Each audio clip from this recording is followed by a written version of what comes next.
Olá a todos, eu sou Andréa Pereira, médica nutróloga da Oncologia e Hematologia do Hospital Israelita Albert Einstein, tenho doutorado pela Unifesp, pós-doutorado pelo Instituto Israelita de Ensino e Pesquisa e sou cofundadora da ONG Obesidade Brasil. Estou aqui muito bem acompanhada com a doutora Eliana Silva. A Eliana foi minha amiga desde a época dos primeiros dias de faculdade, né?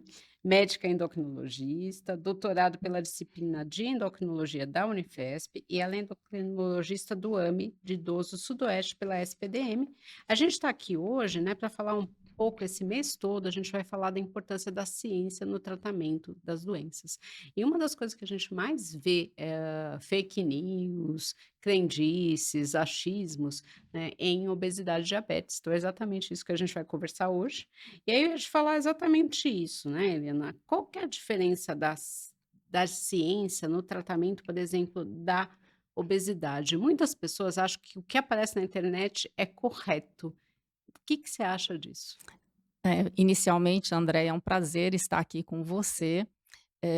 Temos muita coisa para discutir nessa questão, porque realmente, em se tratando de diabetes e obesidade, a gente vê muita coisa totalmente inadequada, errada, inconsequente sendo divulgado, eh, dietas totalmente absurdas, medicações, chás caseiros, que inclusive a gente já tem estudo mostrando um risco aumentado, inclusive de lesão no fígado, lesão no rim, com essas, apresentações que são aí, ofertadas e geralmente Todo mundo acha que tudo bem, né, porque é um todo mundo chazinho. acha que é natural e se é natural, não vai fazer mal para a saúde. O que eu costumo dizer para os pacientes é que o veneno também é natural. O que diferencia uma medicação de um veneno é a dose. Então tem que se tomar muito cuidado com essas coisas que são divulgadas e muitas vezes divulgadas por pessoas que têm milhares de seguidores em rede social e que não têm formação nenhuma na área da saúde. Porque às vezes é a experiência dele, né, não quer dizer que vai funcionar para Exatamente, todo mundo. exatamente. Em se tratando de obesidade e diabetes, isso se torna um fator complicador, porque são doenças crônicas e que nós sabemos que são associadas a várias complicações. Então, o que eu sempre falo para os pacientes é o seguinte: procure, tirar suas dúvidas, procure perguntar sobre essas questões que você ouve em rede social com um profissional da saúde que você confie, com um médico que você confie, independente da especialidade. Agora, claro, se você puder conversar com um especialista, com alguém que trabalhe diretamente com obesidade, com diabetes, é mais garantido que você receberá uma informação mais adequada, tá? É, eu acho que isso é muito importante, né? Quando a gente fala em ciência, a gente está falando de estudos científicos. Então, assim, às vezes eu usei um chá, sei lá, um chá de camomila, eu achei que aquele chá para mim foi bom. Aham, Mas o estudo científico, ele vai avaliar esse chá para várias pessoas. exatamente. E aí ele vai ver, né, se realmente funciona. Porque uma coisa é você achar naquele momento, de repente você não estava com aquela doença, de repente seu sistema imunológico funcionou de uma forma diferente, né. A gente tem o efeito placebo, né, que geralmente você pegar uma doença qualquer e der água para as pessoas, né, cerca de 30% vão melhorar com água. Exato. Então, assim, eu tenho que saber se uma medicação funciona ou se um chá funciona, um fitoterápico, ele tem que funcionar para mais de 30% daquelas pessoas. Isso só com estudo científico. E muitas vezes também e não é um estudo só. Às vezes eu Exato. vejo gente falando na internet, assim, baseado num estudo em modelo animal, não é nem pessoa. Em um relato de caso, ele É. teve um caso que ele acompanhou daquele jeito, ele acha que vai funcionar para todo mundo, Exatamente. né. Então, assim, a ciência ela é muito trabalhosa, eu vou ter que ver vários estudos, ver se os estudos são bons, se foram bem feitos, se tem estudos em humanos, Exato. né. E a gente tem visto a obesidade só crescer no país, né, infelizmente a gente está com 26% aí da população, e a previsão em 2035, né, é uma catástrofe, Exatamente, 40%, né. Então, exatamente. assim, é muito comum a gente ver isso, né, pessoas contra a medicação, ou então agora, acho que uma coisa que mudou na obesidade, são pessoas indicando medicação também na internet. Você tem visto isso? Muito, e inclusive medicações porque nós que trabalhamos, você, eu, nós que trabalhamos diretamente com essa população de indivíduos com obesidade, são pacientes com vários perfis clínicos diferentes. E nós temos medicações muito boas e seguras hoje em dia, nós vamos falar daqui a pouco um pouco sobre isso, que dão excelentes resultados. Mas nós temos os perfis específicos para cada medicação. E na internet, nas redes sociais, a gente vê pessoas falando assim, coisas muito absurdas, medicações que não são apropriadas para determinado tipo de paciente. Então, para você usar uma medicação para tratamento de obesidade, você tem que ver o paciente como um todo, você tem que avaliar função hepática, função renal desse paciente, avaliar se esse paciente tem uma compulsão alimentar, se ele tem um diabetes associado, porque nós temos medicações direcionadas para cada perfil específico de paciente. E hoje em dia, isso tem, e eu acho que não é nem só na obesidade, André, a gente tem visto muito isso em todas as coisas, assim, todas as áreas da medicina. Mas obesidade e diabetes, por serem doenças muito prevalentes, eu acho que a coisa se torna um mais Inclusive perigoso. atrai atenção, né, Com na hora que se faz certeza, as postagens. com certeza. Então a gente tem um longo caminho pela frente. A nossa sociedade, a SBEM, a Sociedade de Endocrinologia, ela tem sido muito atuante em relação ao que é divulgado nas redes sociais, ela tem feito campanhas de esclarecimento, ela tem um canal de denúncia que qualquer pessoa da sociedade pode entrar no site da SBEM, que é www.endocrino.org.br, e você pode fazer uma denúncia de alguma medicação que foi prescrita para você inadequadamente, de algum profissional que você passou e que não era especialista na área. Ela tem sido muito atuante nesse sentido. Eu acho que as outras sociedades também começaram esse Sim. movimento. Eu vi que a dermatologia também está muito forte nisso, a cardiologia, acredito que a nutrologia também, Também.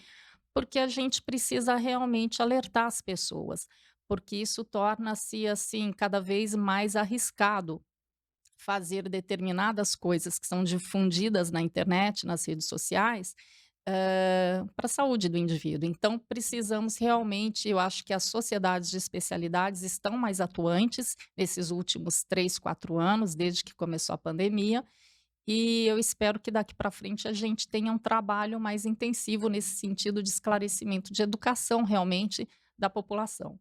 É, porque assim, os trabalhos mostram, né, que quando o paciente procura informações na internet, isso é adequado. Isso diminui a ansiedade, isso melhora a adesão dele ao tratamento. Mas o que você falou, acho que é essencial. Uma coisa é você procurar, outra coisa é você já assumir aquilo como correto. Então você tem que perguntar realmente para alguém Sim, se aquilo pode ser usado, né? Eu tenho um paciente que ele tem diabetes e ele leu que chá de alpiste curava o diabetes. de E alpiste, é. esse é novo. Então, e aí, assim, ele começou a usar esse chá de alpiste, ele parou toda a medicação de diabetes dele, ele teve uma complicação enorme, né, e até ele passou com o endócrino, não contou para ele, eu acabei, como eu pergunto muito da alimentação, ele acabou me contando desse chá de alpiste, e aí eu falei para ele: "Mas como assim? Onde você tirou essa informação do chá de alpiste?", e realmente aí eu falei para ele: "Que eu saiba, alpiste é só para passarinho", né, mas aí ele realmente mostrou que complicou tudo, até eu liguei para o endócrino dele, conversei, ele não sabia disso e ele tinha parado todas as medicações, então a gente tem esses riscos, né. Por outro lado, a gente está falando das coisas ruins, mas e o lado bom, né, o que que melhorou aí no tratamento da obesidade nos últimos 5 anos em termos de ciência? Eu acho que nós tivemos um avanço na terapêutica para a obesidade imensa nesses últimos 5 anos. Nós ficamos aí quase 20 anos desde o lançamento da sibutramina lá atrás, praticamente sem ter a possibilidade de medicações na prática para tratamento de obesidade, que fossem efetivas, seguras para os pacientes. E aí, nesses últimos 5 anos, nós tivemos os análogos do GLP-1 sendo lançados no mercado. O GLP-1, que é o Glucagon-like peptide 1, ele é um hormônio intestinal que é produzido no intestino delgado, após o estímulo da alimentação, ou seja, ele é secretado no intestino delgado na presença de glicose. E quando o GLP-1 ele é secretado, ele envia uma mensagem ao hipotálamo do indivíduo, dizendo o seguinte: olha, você já está alimentado, você já está nutrido. E com isso o indivíduo vai diminuindo a ingestão alimentar, vai tendo a sensação, a percepção da saciedade, e com isso o paciente deixa de comer em exagero e para de ingerir alimentos. Os análogos do GLP-1, o grande problema do GLP-1 é que ele tem uma meia-vida muito curta, Uhum. menos de 2 minutos, cerca de 2 minutos, um pouquinho menos. Então, o que que a indústria farmacêutica teve uma sacada enorme, que foi desenvolver umas substância, né, medicações, que tivessem a mesma ação do GLP-1, mas que tivessem um tempo de ação maior. E aí surgiram aí os análogos do GLP-1, que vão promover o quê? Eles vão promover, um estímulo da secreção de insulina no paciente, uma inibição da secreção do glucagon pelo pâncreas e um retardo do esvaziamento gástrico, ou seja, o alimento fica parado mais tempo no estômago do indivíduo. Você fica mais saciado. Ele fica saciado por mais tempo. Uhum. E estudos até falam que essa saciedade, na verdade, é uma saciedade dupla, porque o envio de mensagem via GLP-1 ao hipotálamo do indivíduo, eles chamam de uma saciedade química. E esse retardo do esvaziamento gástrico de uma saciedade mecânica. Então, o indivíduo come menos, se sente cheio, saciado por mais tempo e, consequentemente, ele emagrece. E a resposta realmente é muito boa. São medicações que nós vemos como resultado uma perda de peso muito superior a todas as outras medicações que nós tínhamos até então Sim. para o tratamento de obesidade, né, Andréia? Então, assim, são bem toleradas, náusea, efeito colateral um pouco mais frequente, mas realmente os pacientes conseguem administrar bem isso. Então, assim, dos análogos do GLP-1, nós tivemos aí eh, lançados primeiramente a liraglutida, cujo nome comercial é Victoza, com uma dose máxima de 1,8 miligramas, aplicação injetável diária. Depois nós tivemos o lançamento do Saxenda, que é a liraglutida também, mas para tratamento da obesidade Uhum. propriamente dita, podendo chegar a 3 miligramas. E, depois surgiu a grande paixão de É. todo mundo, que foi a semaglutida. A Uhum. semaglutida com uma resposta ainda melhor que a liraglutida, com mais perda de peso, com melhor controle também de glicemia, de jejum, de hemoglobina glicada dos pacientes. Então, realmente são substâncias seguras, com uma boa resposta em termos de perda de peso, para aqueles que são diabéticos com um controle glicêmico muito bom, Sim. e para aqueles que não querem a semaglutida injetável, tem a Oral. semaglutida oral, que pode Exatamente. ser utilizada também. Então, nesses últimos 5 anos, realmente, assim, a gente está muito feliz, porque a gente tem possibilidades, alternativas, bem melhores em termos de resposta para os pacientes com obesidade, com diabetes, com essas medicações. É, e é interessante, assim, para nós 2 que trabalhamos no ambulatório de obesidade do SUS, Sim, né, a gente infelizmente não tem essas medicações liberadas, né, pelo sistema público de saúde, então o único problema, assim, que eu vejo, né, aliás eu vejo 2 problemas grandes. Um primeiro é que não tem necessidade de receita médica, então as pessoas acabam comprando, não sabem como usar, seguem muitas vezes uma orientação não científica, sim, né, porque os estudos, eles são feitos e você chega nas doses que são boas, que não são boas, quais os efeitos colaterais. Então a pessoa às vezes quer e também as indicações. Eu vejo muita pessoa que quer perder, sei lá, 2 quilos para um casamento e resolve usar uma dose altíssima, né, isso, diária e não semanal, que é o que é isso. indicado, né. E um outro problema é o preço, né, são medicações que ainda são muito caras, então elas não são acessíveis para todo mundo. Infelizmente, é. É. Infelizmente, eu trabalho na rede pública Uhum. e, infelizmente, é uma coisa que na rede pública nós não temos no SUS nenhuma medicação para tratamento de obesidade. Sim.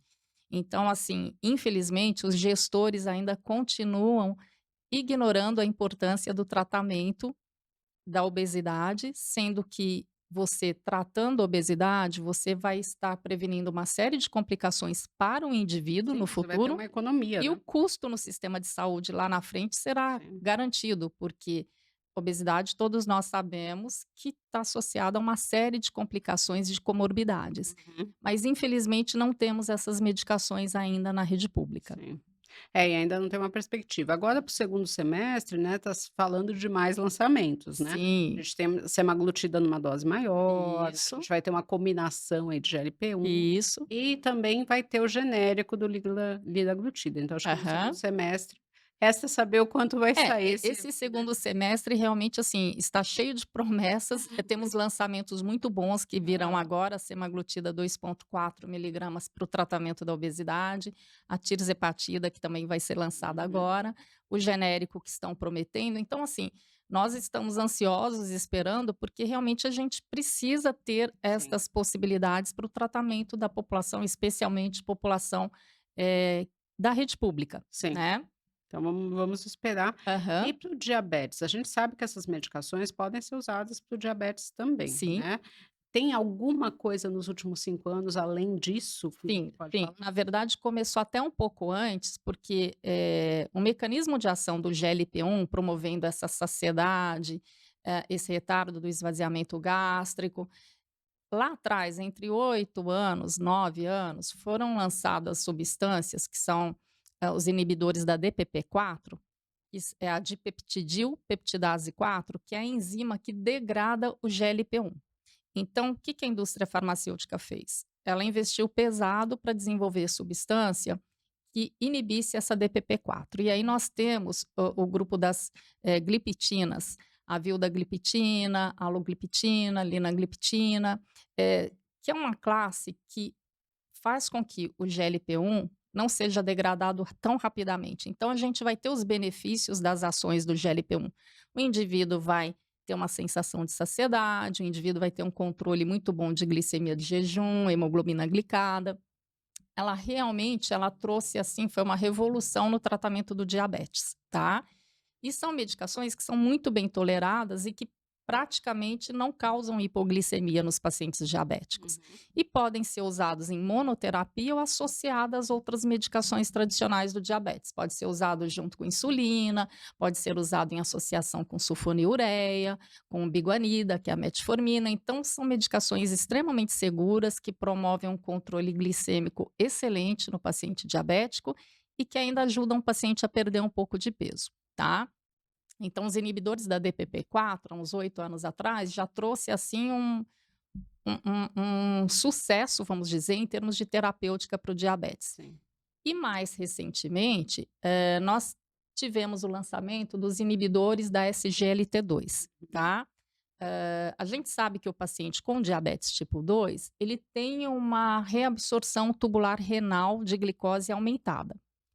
E a SGLT2, ela é uma transportadora da glicose para dentro desse túbulo renal.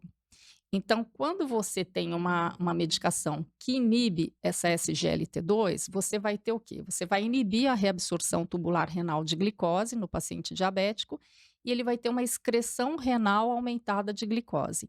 Então, literalmente, os pacientes excretam uma urina com muita glicose.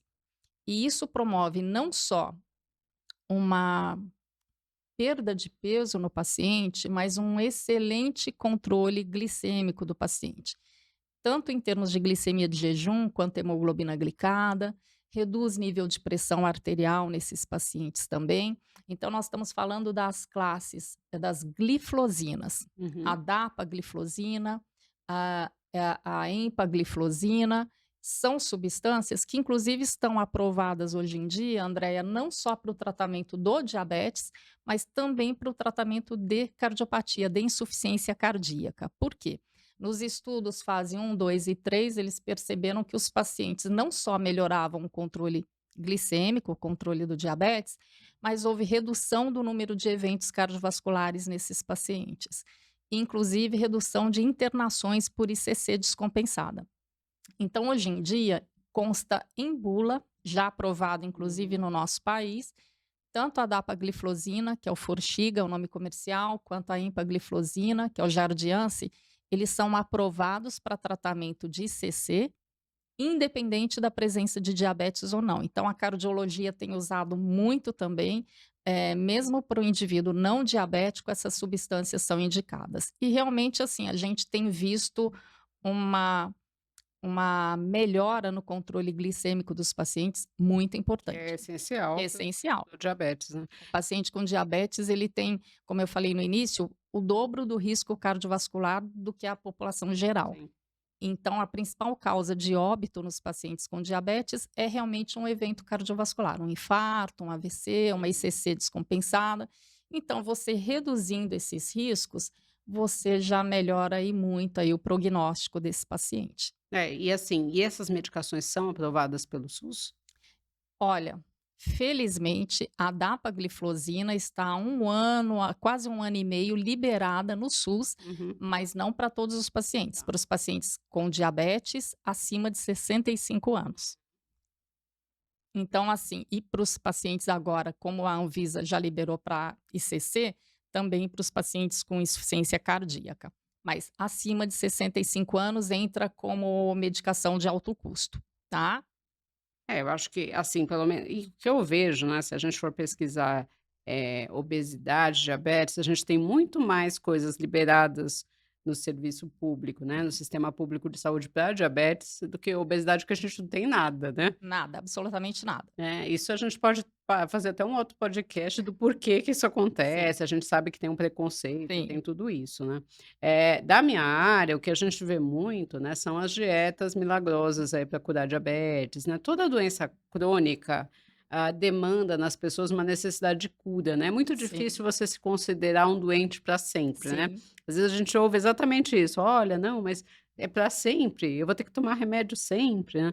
Eu falo: "Sim", e hoje a gente consegue controlar, se as pessoas associar, tem que entender isso também, né, o tratamento não é só medicamentoso, nenhuma das 2 exato, doenças. Você tem que ter a parte do exercício, você tem que ter a orientação nutricional, muitas vezes a orientação psicológica, então dificulta mais ainda, né, um tratamento multiprofissional, a com pessoa certeza. tem que passar com vários É, profissionais. E equilibrar isso durante a vida, né, mas tem que entender que é uma doença crônica, mas você pode viver muito bem com ela, né, não ter grandes complicações se você se cuidar, e é isso, você vai ter essas e hoje realmente a ciência trouxe, né, uma tecnologia muito boa, que é o que está fazendo as pessoas viverem cada vez mais, porque hoje a população acima dos 60 anos é a população que mais aumenta no mundo inteiro, exato. né. Então às vezes ouço os pacientes falando assim: "Ah, mas eu não quero tomar remédio, né, doutor". Eu falo: "Então, mas o remédio é que está garantindo que as pessoas vivam. Melhor você tomar um do que ter que tomar 6 daqui a um tempo". Exatamente. E os trabalhos na área, na endocrinologia, na área de diabetes especialmente, têm mostrado o quê? Que quanto mais precoce você entra com medicação, aquele paciente que está ali com pré-diabetes, o que que é o pré-diabetes? É aquela glicemia de jejum que já está um pouquinho acima do normal, ou a glicada um pouquinho acima da referência, mas que ainda não atingiu o ponto de corte Uhum. para o diagnóstico do diabetes. Esse paciente, quanto antes você entra com intervenção, não só a mudança do estilo de vida, não só a alimentação, a atividade física, mas se você puder entrar com uma medicação já para favorecer a evolução desse paciente ao longo da história natural do diabetes que a gente sabe, você está evitando ali o quê? Risco para o Sim, paciente, porque risco quanto de mais complicações. tempo, né, Exato, de glicemia alta ou de exato. obesidade, você vai ter mais risco de Exatamente. complicações. E a obesidade, é o que você falou, ela é multifatorial, ela está associada com uma série de comorbidades. O paciente com obesidade, ele tem mais risco de vir a desenvolver um diabetes, a hipertensão, problemas cardíacos, ortopédicos e por aí vai. Então, assim, precisamos encarar a obesidade como ela realmente é, uma doença crônica. Você precisa intervir o quanto antes nesses pacientes, Sim. né? Eu acho que é importante ressaltar que não somos nós 2 que estamos falando isso, a gente tem um embasamento científico que já Exato, fala que a obesidade é uma exato. doença, né, não Exatamente. é uma forma de preconceito, nada, a gente tem realmente isso já, até pela Organização Estabelecido, Mundial, exatamente, né. exatamente. E eu acabei de voltar do Congresso Americano de Oncologia, e eles fizeram um estudo muito interessante que eles seguiram 15 anos os pacientes com obesidade, parte deles tratado com medicação, parte tratado com cirurgia bariátrica, né, e eles viram que o risco de câncer diminuiu nos 2 grupos, mas no grupo tratado com medicação diminuiu mais. Muito interessante. E a gente não está falando aqui de cirurgia bariátrica, porque a gente está falando muito mais do tratamento clínico, mas Sim. também é uma indicação, né, tanto para a obesidade como a cirurgia metabólica para o diabetes, mas aí tem indicações precisas.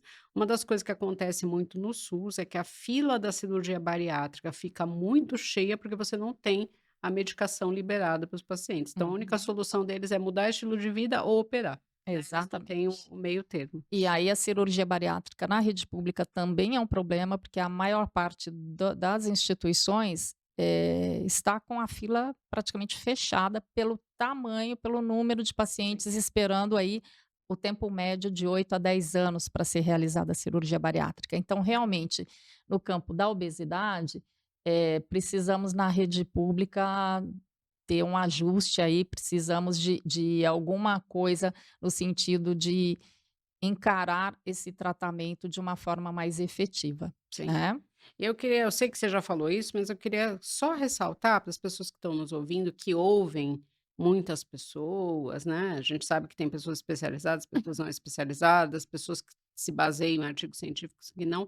Como saber se uma informação é correta? Então, olha, na minha área, na Sociedade Brasileira de Endocrinologia e Metabologia, o site da sociedade, ele tem uma parte muito fácil de ser utilizada pela população, onde você tem ali perguntas com o especialista, você pode mandar uma pergunta, uma dúvida de um atendimento que você teve, de medicação, e aí um especialista da SBEM Uhum, vai estar respondendo diretamente para o paciente, para você, a sua dúvida, tá? Então, no site da SBEM, endócrino.org.br, em se tratando de obesidade, o site da Abeso é muito bom, também tem sim. esse serviço para a população geral, então abeso.org.br. Em se tratando de diabetes, Associação Brasileira de Diabetes, você pode pôr também, é diabetes.org.br.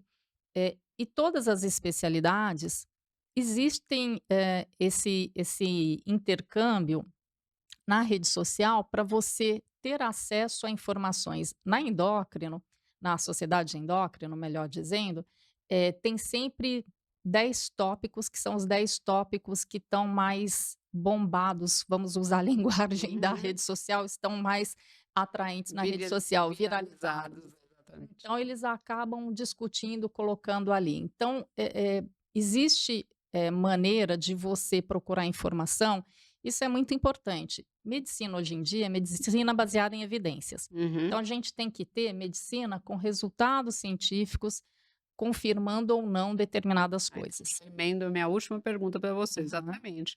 Por que que é importante o embasamento científico? Eh, Isso vai dar segurança para o profissional que vai estar te atendendo e fazendo o seu tratamento, segurança de que ele está fazendo o tratamento adequado para você, proporcionando maior segurança para o paciente, Uhum. e para o paciente é a sua segurança, é a segurança da sua saúde. Então, assim, profissionais que têm ali uma experiência pessoal, que é o que você falou, faz um relato de caso, e aí ele começa ele teve um caso bem-sucedido onde ele tomou uma conduta que não é a preconizada, pelas diretrizes que nós temos. E ele começa a fazer isso para todo mundo, isso se torna uma coisa irresponsável, porque ele não sabe o que que isso vai Exatamente. provocar na maior parte dos pacientes. Até porque, às vezes, geralmente, quando o paciente tem algum problema, ele não volta com esse Ele profissional. vai para Então, ele outro. nem fica sabendo que teve alguém que não deu certo. Exatamente, É por isso que o exatamente. estudo tem isso, né? É super importante. E no estudo também, você tem a questão das vezes o profissional que está lá fazendo o estudo, ele nem sabe o que o paciente está tomando, porque isso também gera um viés, né. "Ah, eu quero que a medicação funcione, então tal". Então Exatamente, você não sabe, a pessoa está tomando uma exatamente. coisa, né. O que as pessoas precisam saber é que os estudos científicos, os estudos da indústria farmacêutica, eles são muito sérios, são feitos de uma maneira extremamente E por o longos controle anos, não por é rápido. muitos anos, e com controle, assim, com rigor científico muito grande. Então, normalmente, os profissionais que estão ali diretamente, envolvidos na avaliação do paciente, eles não sabem se o paciente caiu no grupo controle ou se o paciente caiu no grupo que está usando a medicação, a Uhum. substância que está sendo estudada. Os pacientes são acompanhados por muito tempo, todo e qualquer efeito colateral é muito bem avaliado nesses Inclusive tem medicações pacientes. que são retiradas do mercado, né. Exatamente, Você nem entra, né. exatamente. Então, assim, as pessoas precisam ter esse olhar crítico e, de repente, você ouve aí uma conduta, orientação para um tratamento com uma medicação ou uma dieta para diabetes ou para obesidade, que é muito diferente do que os seus profissionais, os seus médicos normalmente falam. fique atento, procure um profissional que você confie, esclareça a sua dúvida, é sempre mais seguro para você. E para o profissional, eu acho que é uma questão de ética, uma questão de responsabilidade. Você tem que se basear nas diretrizes da sua sociedade, você tem que agir da maneira mais ética e mais responsável possível, né? Porque o nosso objetivo, obviamente, é deixar o paciente melhor. Se nós não podemos promover a cura do diabetes, pelo menos um bom controle do diabetes para que ele tenha melhor qualidade de vida, maior expectativa de vida. Então, eu acho que tem que haver ética e responsabilidade, né, Andréia? Com certeza, né, eu acho que tudo isso, a ciência, ela é usada em benefício dos pacientes, eu acho que é a grande questão aí. Bom, queria agradecer muito a Eliana, para quem tiver alguma dúvida aqui, pode entrar nas mídias da Eliana, qual que é o teu Instagram, Eliana? É doutora.elianap.endocrinologia. Então, se ficou alguma dúvida, entre em contato com a Eliana ou entre em contato comigo através das mídias do Dr. André Nutrologia ou através do site doutorandreanutrologia.com.br. Obrigada.